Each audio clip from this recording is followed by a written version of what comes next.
Seja bem-vindo à Conversa Capital. Recebemos para a conversa desta semana João Almeida Lopes, o presidente da Apifarma, a Associação Portuguesa da Indústria Farmacêutica, um cargo que ocupa desde 2007. Muito obrigada por estar aqui com a RTP2 e o Económico. Como habitualmente acontece, no início destas conversas, perguntamos o que é para si, neste momento, capital em Portugal. Acho que em Portugal o que é capital para todos nós é crescimento. É crescimento económico, é crescimento que permita o emprego crescer. Penso que o problema atual, o nosso maior problema atual enquanto sociedade é claramente o desemprego e penso que nada disso se resolve se não tivermos crescimento económico. Acho que é de facto o problema capital que hoje defrontamos.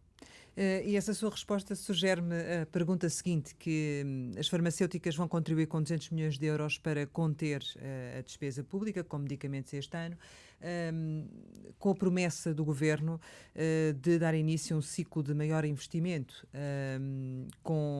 na despesa com medicamentos, nomeadamente indexando essa despesa ao crescimento nominal do PIB. Mas o que estamos a assistir neste momento é que as perspectivas de crescimento efetivamente não são as melhores. Acredita mesmo que o Governo terá capacidade para cumprir o acordo neste aspecto? Espero que sim, espero que tenha capacidade. Penso que a questão que se põe em termos de saúde, ao fim e ao cabo, é talvez aquilo mais importante que nós temos, é a saúde e o Sistema Nacional de Saúde, digamos, como geralmente referenciado como uma das grandes conquistas da democracia, se não a maior, e que é necessário que se continue a desenvolver, que se continue a adaptar aos tempos que vivemos. E como sabe, nós estamos atualmente a assistir a uma onda imparável, diria eu, de tecnologia, de inovação, e é por isso que vivemos hoje muitíssimo mais e muitíssimo melhor do que há uns anos atrás. Os progressos em termos de saúde atingem hoje coisas que nós há meia dúzia de anos pensávamos inimagináveis. Como sabe, há quem diga que bebés que estão agora a nascer se calhar poderão viver 110, 115 anos. E isso obviamente tem a ver com a saúde, com as tecnologias de saúde, mas implica também um desafio grande em termos de sociedade, porque não podemos estar, digamos, a olhar para esta realidade com um modelo exatamente igual àquele que tínhamos há 10 ou 20, há 30 anos. O mundo mudou muito rapidamente, e se há área em que isso se sente é claramente a saúde. A inovação, como ele referiu, e a introdução de medicamentos inovadores foi, aliás, outra das premissas desse acordo que estabeleceram com o Governo, ou seja, a intenção de, efetivamente, haver luz verde e um processo mais rápido na introdução de medicamentos inovadores. Foi este fator determinante também, até por aquilo que acaba de dizer, que já percebi que é absolutamente relevante para si esta área, isso foi determinante para a realização deste acordo? Repare, a questão dos acordos e os acordos que nós, enquanto Apifarma, temos feito com os sucessivos governos vêm de há muitos anos a esta parte e são claramente uma tentativa muito séria e muito forte de tentar encontrar um equilíbrio nas contas públicas da saúde, um contributo para que seja possível manter, ao fim e ao cabo, o Serviço Nacional de Saúde a funcionar e com o mínimo de equilíbrio. Desde o início do período de assistência financeira, desde o início da entrada da Troika até ao final deste ano, 2016, o contributo da indústria farmacêutica vai situar-se num total de cerca de 700 milhões de euros. E claramente que, quando olhamos para as poupanças que foi possível fazer na administração pública, nomeadamente na área da saúde, a maior parte delas, as mais significativas, vieram claramente desta área, quer dos medicamentos, quer de outras tecnologias de saúde, como sejam os dispositivos médicos e por aí. Ou seja, as grandes poupanças que foi possível fazer dentro da área da saúde, ao fim e ao cabo, deveram-se à contração dos fornecedores do Serviço Nacional de Saúde. Portanto, foi a indústria farmacêutica que suportou, no fundo, Não só esta descida na despesa da saúde. Esta contenção, descida, penso que é difícil falar Sim, contenção. em descida. Esta contenção nos últimos anos. Mas a verdade é que, de alguma maneira, contribuiu-se para tentar encontrar um equilíbrio num período complicado, em que toda a gente de alguma maneira percebe, realiza que efetivamente há que encontrar alguma maneira de alguma solução de compromisso para que o país possa sair desta situação de impasse, dessa situação de impasse onde se encontrava, mas a verdade é que a médio prazo isto não é suficiente, ou seja, já não era suficiente relativamente à situação, chamar-lhe corrente, ou seja, nós vivemos sempre com uma insuficiência orçamental da parte do Serviço Nacional de Saúde, uma subdotação orçamental, se quiser, o que levou ao longo dos anos sempre, à constituição de um estoque muito grande de dívida. Estes acordos, digamos que pretendem encontrar um equilíbrio, são uma solução de compromisso, mas a verdade é que se já existia uma suborçamentação relativamente a um determinado nível de investimento corrente, quando aparecem novos desafios em termos de muita inovação disruptiva, é óbvio que vamos ter que encontrar outro tipo de situações, outro tipo de paradigma. Não vai ser possível continuar, digamos, agarrados a um determinado nível, a um determinado plafond que já era insuficiente e se tornou, obviamente, mais insuficiente com este aparecimento destas tecnologias muito disruptivas em determinados casos. Mas a verdade é que no acordo ficou definida uma despesa com medicamentos de 2 mil milhões para um acordo de 3 anos que pode ser revisto anualmente. Por aquilo que acaba de dizer, este valor vai ser insuficiente. Já era insuficiente nos anos anteriores e vai continuar a ser insuficiente. Recordo-lhe, basta ver, por exemplo, o caso da hepatite C, que se iniciou o ano passado, o tratamento dos doentes com hepatite C com um novo medicamento perfeitamente disruptivo, que pura e simplesmente curou as pessoas e continua a curar as pessoas. E estamos a falar, obviamente, de alguma coisa que muda o paradigma, ou seja, há que fazer o investimento inicial num determinado período de tempo, neste caso começou-se em 2015, mas os resultados, que são para além da vida das pessoas, das pessoas ficarem curadas e não morrerem, a verdade é que nós vamos ter poupanças a médio prazo nos exercícios económicos subsequentes. E isso leva a que, de facto, se tenha que se pensar esta realidade de uma maneira diferente. Nós, enquanto associação, enquanto Apifarma, temos vindo a sugerir que, em termos de saúde, deveríamos, provavelmente, pensar em orçamentos para mais do que um ano, deveríamos pensar em planos a médio prazo, se calhar deveríamos ter uma lei programática da saúde e estabelecermos objetivos para os próximos 3, 4, 5 anos, obviamente, se calhar baseados naquilo que poderia ser um pacto de saúde, numa plataforma de sustentabilidade, algo por aí, porque a verdade é que estas inovações têm, de facto, um valor incalculável para as pessoas vão, com todo o direito, vão querer ter acesso e, portanto, isto vai colocar à sociedade desafios, não só à área da saúde, mas também à área da segurança social. Vamos ter, enquanto sociedade, que encontrar soluções, digamos, para estes desafios que se põem. São desafios positivos. É por estas coisas, digamos assim, que as pessoas veem a cada ano que passa aumentar a sua esperança de vida, mas isto, obviamente, implica outro tipo de aproximação em termos daquilo que é a saúde e os seus orçamentos. A inovação está a crescer, até porque é por aí que as próprias empresas também podem crescer e, portanto, faz todo o sentido que isso efetivamente aconteça. Já nos disse que o valor previsto no acordo não é suficiente. Com a inovação a crescer, com a promessa do Governo de apostar mais nessa área, estamos a falar de que valores que possam realmente ser avançados? Tenho dificuldade em concretizar os valores, até porque nós prevemos que possamos estar num período de aparecimento de grandes inovações, a maior parte delas muito disruptivas. Na área do cancro, nomeadamente. Nomeadamente na área do cancro, mas outras coisas, sei lá, psoríase, doença de Crohn, coisas que as pessoas lá em casa sabem que não tinham cura e que hoje em dia se vê que estamos a assistir, estamos no limiar do aparecimento de coisas de facto extremamente notáveis.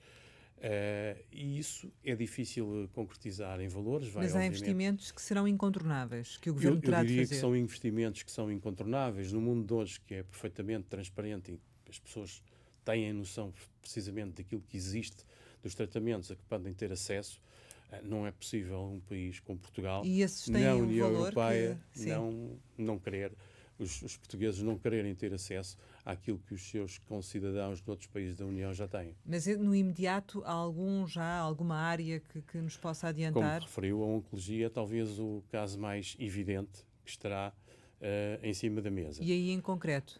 Diga? E em concreto na área da oncologia, há algum... Em concreto, na área da oncologia, não sou um expert para me pronunciar nessa matéria. A oncologia, como sabe, tem muitos ramos, há muitas facetas, mas claramente que estamos aí perante coisas extremamente inovadoras e que, inevitavelmente, vamos ter que, para bem da saúde dos nossos concidadãos, vamos ter que adotar essas terapêuticas. A questão que se põe e que está também, de alguma maneira, a ser equacionada em outros países, por exemplo, pensar num fundo para apoio à inovação. Espanha fez isso, por exemplo, para a hepatite C. E era participado por quem esse fundo? É participado por quem? É um modelo que tem que ser aprofundado e discutido. A questão que se põe na maior parte dos casos é que se calhar vale a pena pensarmos, lá está, em alguma coisa que seja válida para mais do que um ano. Estaremos sempre, seguramente... Mas onde a indústria vai ter que ter também uma posição, não é? A indústria, obviamente, já tem essa posição, quer por via dos acordos, quer por via das taxas que, como sabe, estão no orçamento do Estado. A indústria tem tido sempre um papel, eu diria, preponderante neste tipo de contribuições. E está, obviamente, disposta a trabalhar para encontrar soluções, inclusivamente em termos de financiamento a médio prazo, em termos de partilha de risco, em termos daquilo que, de alguma maneira, se está a começar também a fazer noutros países. Esta onda de inovação, eu diria que começou talvez há um ano, não é uma coisa que tenha começado há 4 ou 5 anos. Mas já agora eu gostava, nesta questão da inovação, gostava de lhe falar também numa outra... Olhar para a inovação de uma outra forma, porque a inovação não tem que ser necessariamente mais cara, pode ser mais barata.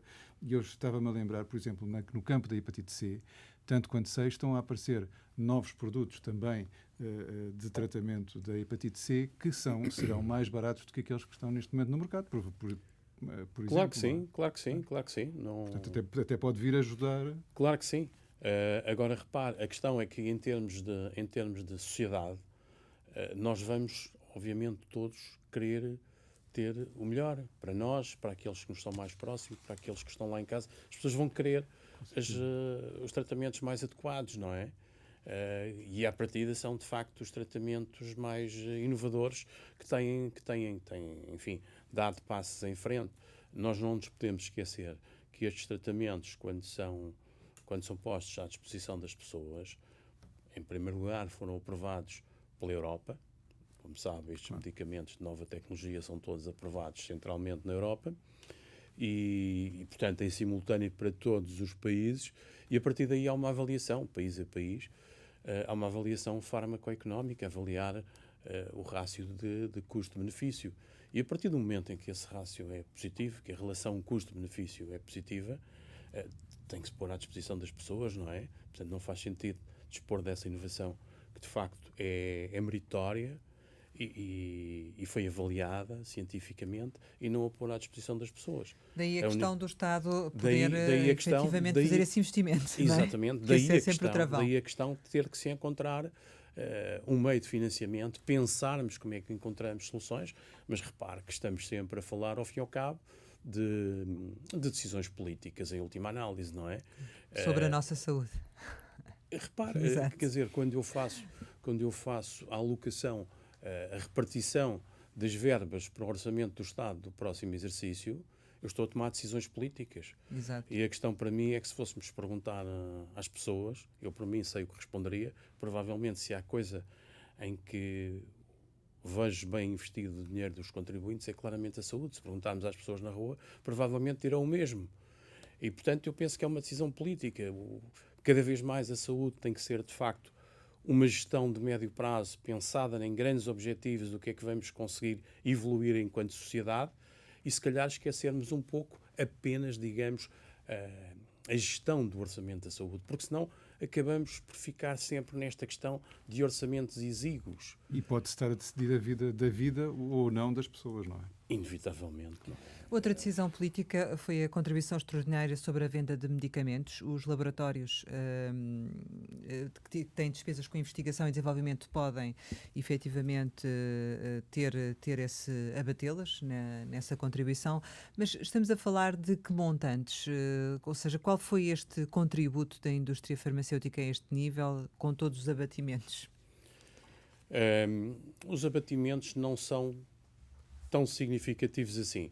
Referi-lhe há pouco que a contribuição da indústria entre 2010 e 2016 se deve situar próximo dos 700 milhões de euros. Eu diria que se calhar poderemos em termos de investigação e desenvolvimento, abater talvez 100 milhões de euros. Quando estamos a falar de abatimento a essas contribuições de valores relativos à investigação e desenvolvimento, referimos apenas a valores de investimento de investigação e desenvolvimento feitos em Portugal. Portanto, infelizmente para o país não é tanto assim. Eu acho que era uma sorte, de facto, se nós tivéssemos, um mar de investimentos aqui em Portugal em termos de investigação e desenvolvimento, e poderíamos ter. Temos, de facto, uma rede científica, uma rede de laboratórios científicos, tecnológicos muito, muito boa, do melhor que existe a nível mundial, extremamente atualizada. A nossa expertise clínica, chamemos-lhe assim, é também claramente internacionalmente reconhecida e muitíssimo boa.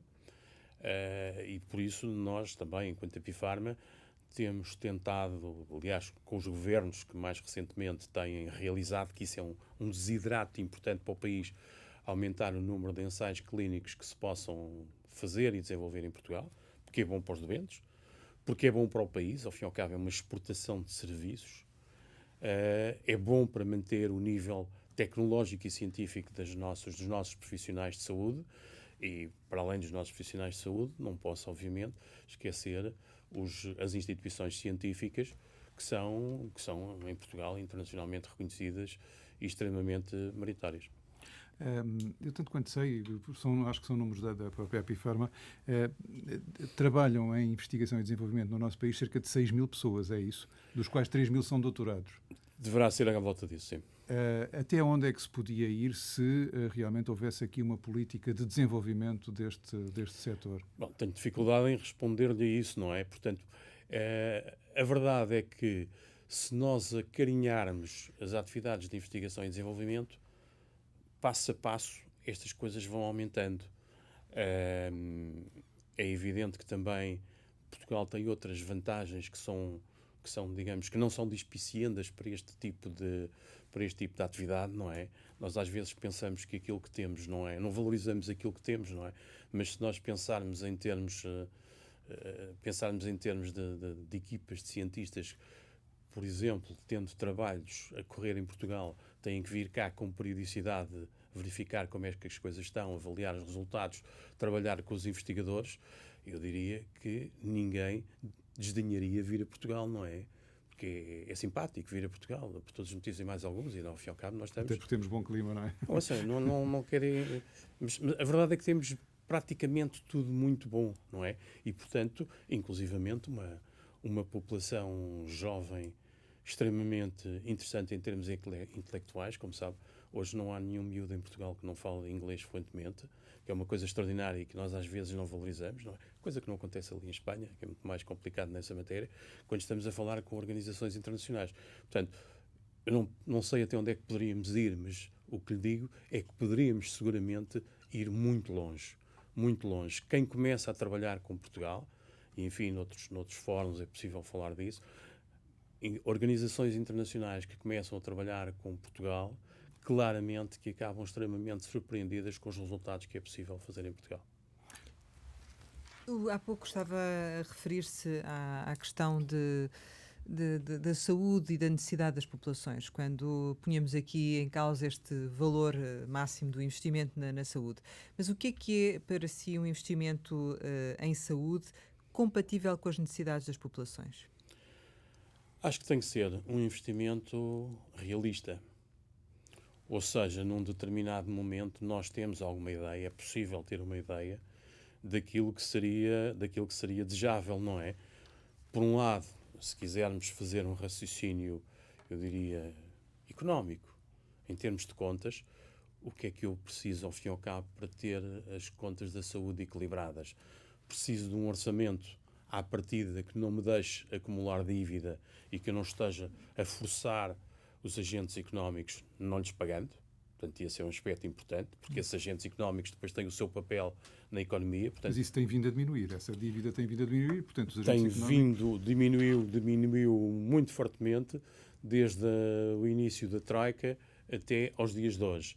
Eu diria que nos últimos 4, 5 meses não tem diminuído. Voltou a aumentar. Ligeiramente. Estamos em que nível neste momento? Estamos num nível de 730, 740 milhões de euros. Obviamente, no passado tivemos muito mais, mas apesar de tudo, estamos a falar de pagamentos há um ano, o que é claramente, em termos de agentes económicos, é claramente excessivo. Mas, como dizia, por um lado, nós temos que arranjar maneira de não deixar acumular o estoque de dívida e, por outro lado, temos que ter planos em termos de saúde de, efetivamente, pôr à disposição das pessoas as inovações que se justificam, que foram avaliadas, que têm relações de farmacoeconomia extremamente positivas e que não faz sentido, a partir daí, eu não encontrar fundos em Portugal para as pôr à disposição das pessoas. Mas o presidente do Infarmed ainda há muito recentemente dizia que há medicamentos com preços incomportáveis. Concorda com isso? Não vou comentar as declarações do Sr. Presidente do Infarmed. Mas, no entanto, ele também dizia que há medicamentos, por exemplo, para medicamentos órfãos, portanto, para doenças raras, nesse caso, que custam $500 000 por ano, por doente e para toda a vida. Isso, de facto, parece assim um pouco incomportável. Repare, não queria comentar isso em termos de declarações. Agora, quando estamos a falar de doenças raras, de medicamentos órfãos, nós não nos podemos esquecer que os medicamentos órfãos são, muitas vezes, para populações extremamente exíguas. São medicamentos que, inclusivamente, têm enormes apoios da comunidade europeia para que sejam desenvolvidos, não é? Ao fim e ao cabo, a evolução, o progresso da sociedade a que assistimos, esta sociedade investe em que se encontrem soluções para problemas de saúde, mesmo que o número de pessoas que o tenham seja muito pequeno. É o caso dos medicamentos órfãos. Temos que explicar o que são medicamentos órfãos. Medicamentos órfãos são medicamentos em que, de facto, não têm nada a ver com aquilo que a maior parte das pessoas conhece. São doenças em que podemos ter em Portugal 100 pessoas, 200 pessoas. A mais conhecida dessas doenças é a esclerose lateral amiotrófica, que ficou conhecida pelos banhos gelados de figuras públicas em todo o mundo, não é? Esse será com certeza um exemplo, não é? Mas, portanto, como estamos a falar de universos extremamente pequenos, percebe-se que, efetivamente, apesar de todos os subsídios dados pela Comissão Europeia e, inclusivamente, projetos de iniciativa em parceria das empresas e da Comissão Europeia, mas, em última análise, vai ser extremamente dispendioso conseguir encontrar essas tecnologias e fazê-las funcionar, não é? Há pouco referia as duas premissas para que efetivamente houvesse um investimento em saúde compatível com as necessidades das populações, não deixar acumular dívida e colocar os inovadores a tempo e horas no mercado. Qual é o tempo razoável desde que essa proposta chega ao Gabinete do Ministro até estar no mercado? Portugal, infelizmente, tem tido ultimamente um dos prazos mais alongados em termos desse tipo de aprovação. Como sabe, o que está na lei são 90 dias. Mas isso... Penso que é uma coisa que raramente... Não é cumprido, não é? Eu nunca lhe aconteceu? Nunca me aconteceu, nunca pus os olhos em caso nenhum desses, mas pode ser que aconteça, pode ser que tenha existido. Qual é o tempo médio de aprovação do medicamento? Mais de um ano. Mais de um ano. É excessivo. E, sobretudo, é excessivo quando comparamos com outros países europeus, não é? Que demoram quanto tempo? Já agora demoram 4, 5 meses, uns mais, outros menos, mas quer dizer, claramente que Portugal, nessa matéria, sei lá, a Checoslováquia, a Eslováquia, há países, se calhar um ou outro, com prazos mais alongados, mas a esmagadora maioria dos países, quer da União, quer da OCDE, têm prazos bastante mais curtos. É possível, do seu ponto de vista, reduzir o déficit da saúde em 80 milhões, como referiu o Ministro, considerando nomeadamente o combate à fraude e também as políticas adotadas para a área do medicamento? Bom, a saúde é uma coisa extremamente... Temos estado só a falar aqui em investimento e Sim. aumento de despesa, mas na verdade o repara, Governo quer reduzir. A saúde é uma questão extremamente complexa. Alguém outro dia em conversa dizia, e acho que é uma avaliação internacional, considera-se que gerir um grande hospital é, a par de gerir um porta-aviões, das coisas mais complicadas que o ser humano tem à sua disposição. Portanto, dá a ideia da complexidade. O atual ministro já geriu um grande hospital que foi o de Santa Maria, não é? Sim. Mas é complicadíssimo. Gerir um grande hospital é complicadíssimo. E sobretudo, neste caso em Portugal, eu imagino que estamos a falar hospitais que têm muitos anos, não é? Portanto, também aqui a tecnologia evoluiu muito. Se calhar um hospital construído hoje tem poupanças de energia, de circuitos, enfim, tudo é muito mais eficiente. Portanto, eu acredito que seja possível, com certeza, fazer grandes poupanças e grandes racionalizações em tudo. Em tudo é possível sempre fazer racionalizações. Não acredito que isso dê, digamos, grandes saltos. Mas não se fez já isso em... Acho que tem que se fazer todos os dias, todos os anos, todos os meses, dia a dia. São processos incrementais. Não tenho dúvidas nenhumas que gerimos hoje a saúde melhor do que geríamos o ano passado e do que geríamos antes e do que geríamos há 10 anos. Esse processo é um processo que não para, é o processo da evolução, digamos, do progresso humano e da racionalização, da otimização. Não tenho dúvidas nenhumas quanto a isso, e isso, obviamente, é bom porque permite-nos fazer melhor com os mesmos meios. Agora, o que me parece que estamos a viver nos dias de hoje é que estes meios são claramente insuficientes para os novos desafios que se põem. E, portanto, em nossa opinião, é importante começar a olhar para a saúde enquanto oportunidade que ela traz, enquanto a atividade económica que tem um peso cada vez maior nas sociedades civilizadas. Se nós olharmos para a maior parte dos países civilizados, a OCDE, nomeadamente, vemos que o investimento em saúde tem vindo sistematicamente a crescer, ao contrário de Portugal, que durante o período de assistência financeira contraiu a sua despesa. A evolução demográfica, não é? O envelhecimento, e no fundo o envelhecimento nós queremos-lo ativo, saudável.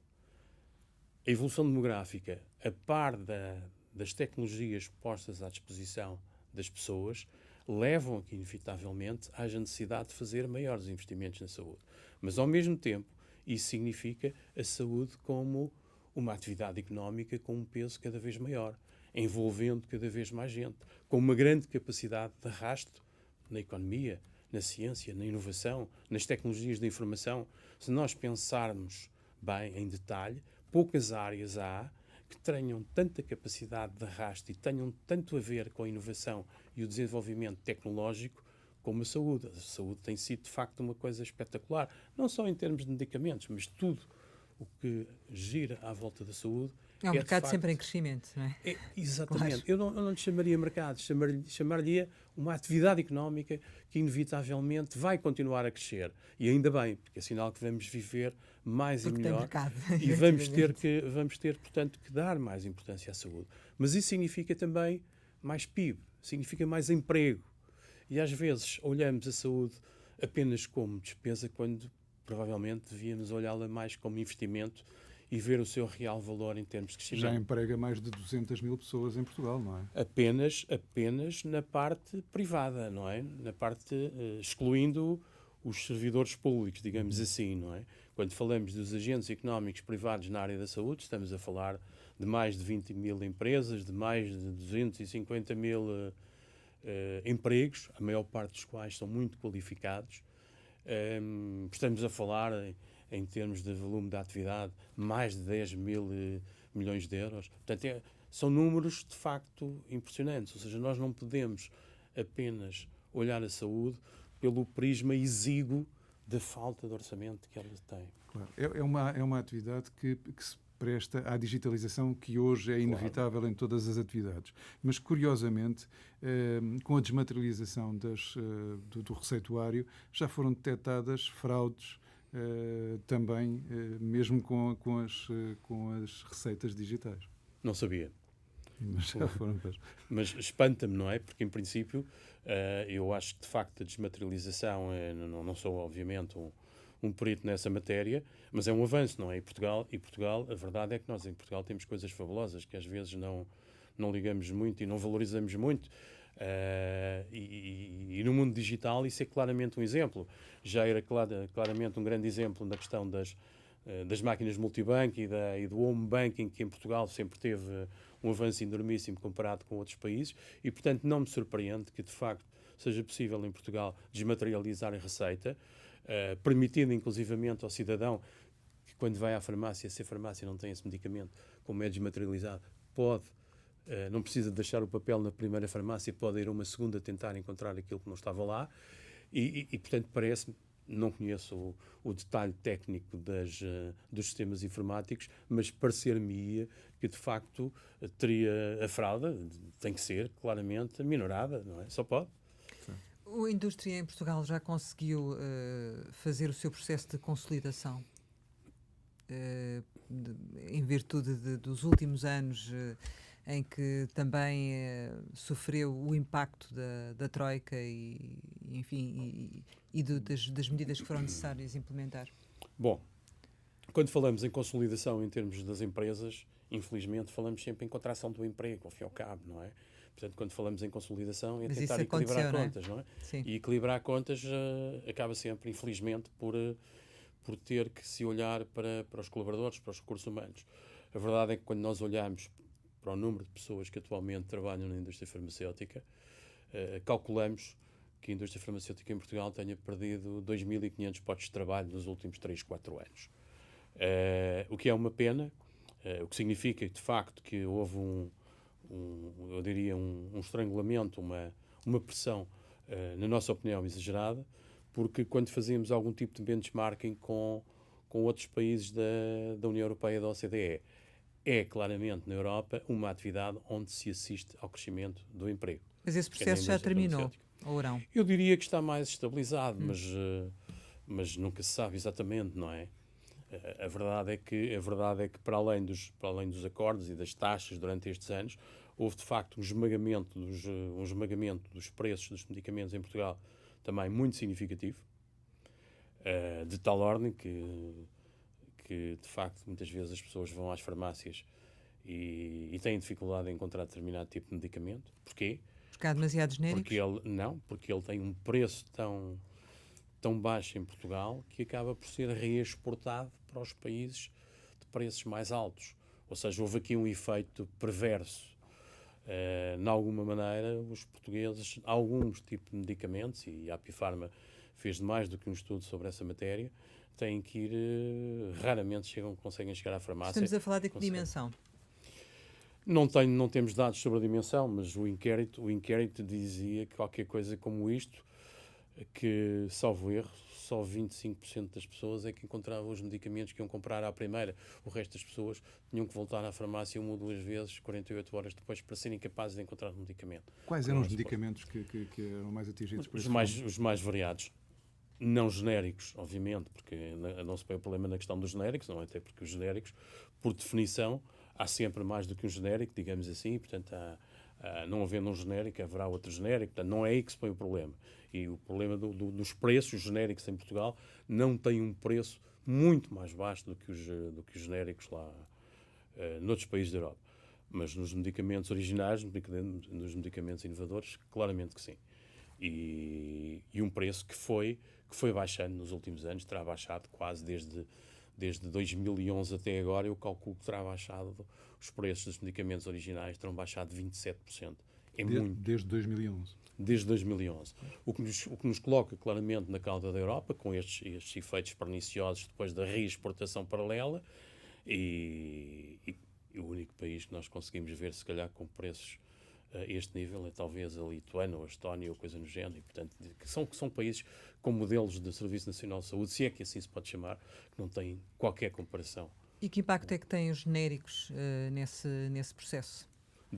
Nesse processo que está a falar, nesse impacto que tem na indústria farmacêutica? Bem, eu acho que os genéricos é uma realidade com a qual a indústria farmacêutica vive bem. Os genéricos são indústria farmacêutica. Certo. Os genéricos são medicamentos mais antigos que um dia foram originais, não é? Foram inovadores no seu tempo e passado o período de validade das suas patentes, tornaram-se genéricos e apareceram concorrentes e o seu preço desceu. A indústria farmacêutica aceita isso perfeitamente. E já temos um nível de genéricos que, do seu ponto de vista, que seja suficiente, porque há quem diga que ainda não temos. Bom, a questão dos genéricos é sempre muito interessante em termos políticos, não é? Fica sempre bem no discurso político a questão dos genéricos. A verdade é que uma análise, eu diria, rigorosa da maneira como se contabilizam os medicamentos que são genéricos ou que, não sendo genéricos de direito, são genéricos de facto, ou seja, comportam-se como genéricos, têm preços genéricos, concorrem com os genéricos. Se nós fizermos essa análise rigorosa, Portugal tem uma taxa altíssima de genéricos, tem uma taxa superior, sei lá, a Espanha, França, Itália, tem taxas que comparam bem, eu diria, com qualquer país da União Europeia. E em termos de qualidade, muitas vezes há alguma desconfiança e mesmo alguns médicos também, quando receitam os medicamentos, dizem, olha, eu não quero que seja genérico. Em termos de qualidade, os portugueses podem estar descansados. Não vou fazer comentários sobre essa matéria, eu não sou médico. Supostamente, os medicamentos genéricos seguem todos os trâmites de controle, de registro regulamentar junto das autoridades de saúde. E, portanto, eu acho que em Portugal quero acreditar que o Ministério da Saúde, nomeadamente através do Infarmed, pode dar todas as garantias às pessoas que os genéricos, com certeza, que são medicamentos de qualidade. De qualidade. Já falámos aqui da consolidação da indústria. O que é que efetivamente a indústria fez para conseguir continuar a dar lucro? Na prática é isto? Não se repare. Foram as exportações? As exportações respeitam apenas uma parte pequena das empresas portuguesas, das empresas que são basicamente as empresas de base nacional ou com instalações industriais em Portugal. A questão do terem resultados positivos ou não é uma questão sempre complexa. Mas a verdade é que também essa consolidação foi obtida. Tiveram de despedir pessoas, não é? Por um lado. Sim. E por outro lado, em muitos casos, a deslocalização, a iberização dos seus escritórios, não é? Ou seja, empresas que durante dezenas de anos tiveram escritórios grandes em Portugal, com grandes equipas dedicadas, por exemplo, ao desenvolvimento de ensaios clínicos, quando em necessidade, vende-se com necessidades de consolidação, muitos escritórios, muitas empresas passaram a ser geridas de Madrid ou de Barcelona. E isso é claramente uma consolidação que não foi boa para o país. É isso que eu lhe ia perguntar. Não é boa para o país, obviamente. As empresas entenderam fazer essas manobras, digamos, em termos do equilíbrio das suas contas, mas para Portugal é dramático, não é? Portugal com isto, lá está, perdeu os recursos humanos, perdeu a autonomia, perdeu a independência, se pode falar em independência nestes casos. E perdeu também ensaios clínicos? A determinada altura perdeu muitos ensaios clínicos, penso que nos últimos 2, 3 anos estamos a recuperar, felizmente. Mas perdemos muitos ensaios clínicos, o que foi uma pena. Não é? Nós poderíamos ser uma plataforma excelente, extremamente competitiva de ensaios clínicos, não somos, mas o que lhe queria dizer é que essas deslocalizações, o passar para Madrid ou para Barcelona, é dramático, não é? Porque quando estávamos a falar de companhias internacionais com grandes escritórios em Portugal, neste mundo global em que as coisas funcionam de uma maneira completamente diferente, alguém que deslocalizou as suas operações, centralizou as suas decisões em Madrid, provavelmente não vai voltar tão cedo, se é que algum dia volta, não é?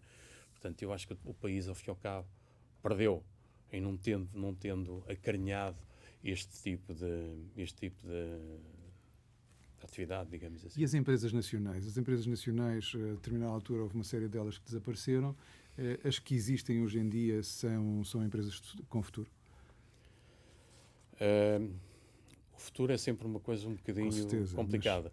mas Mas eu diria que, de facto, as empresas, eu diria que o panorama está mais ou menos estabilizado de há 3 ou 4 anos a esta parte.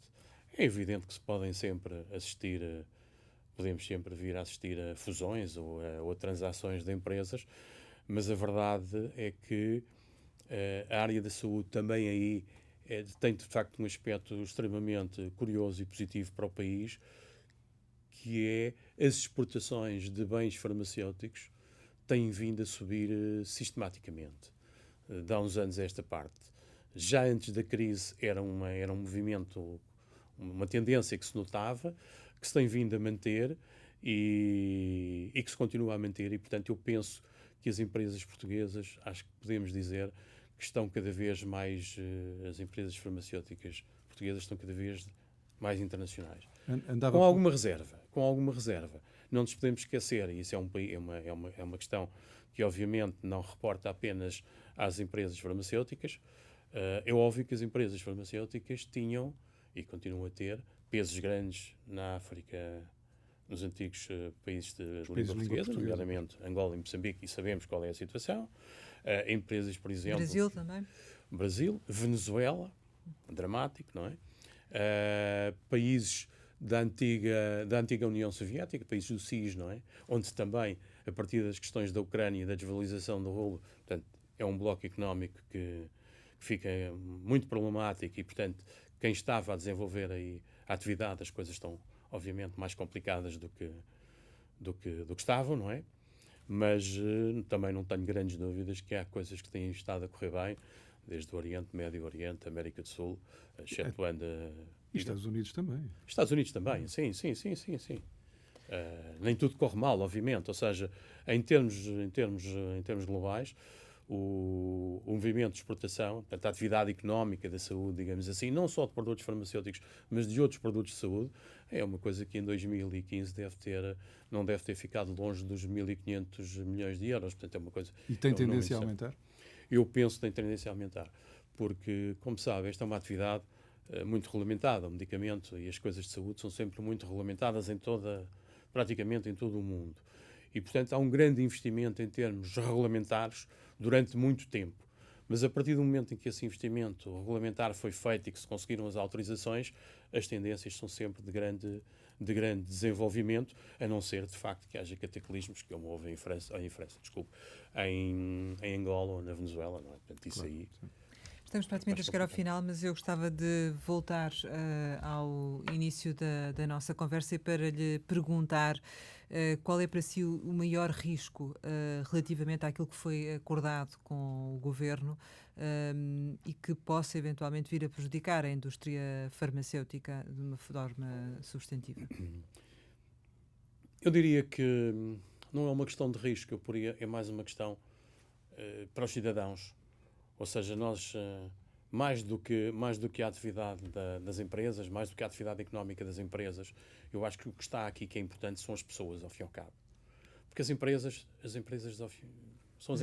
precisam também de funcionar para dar emprego. Exato, criam emprego e, portanto, é óbvio que as empresas é importante que cresçam e que possam criar emprego e contribuir para o desenvolvimento da economia do país. Mas relativamente ao que foi definido, sim. Mas repare, relativamente ao que foi feito, a questão que se põe é que há, de facto, contributos acordados nos acordos com o Governo e com as taxas e por aí fora.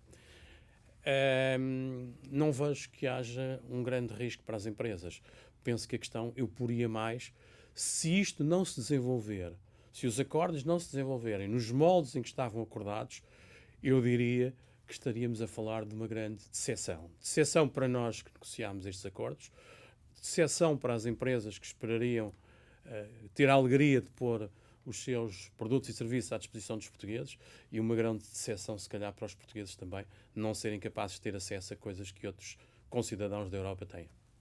Há uma questão que eu sei que não é médico, já nos disse, mas que gostava de lhe colocar, porque com certeza deve ter informação para nos poder responder.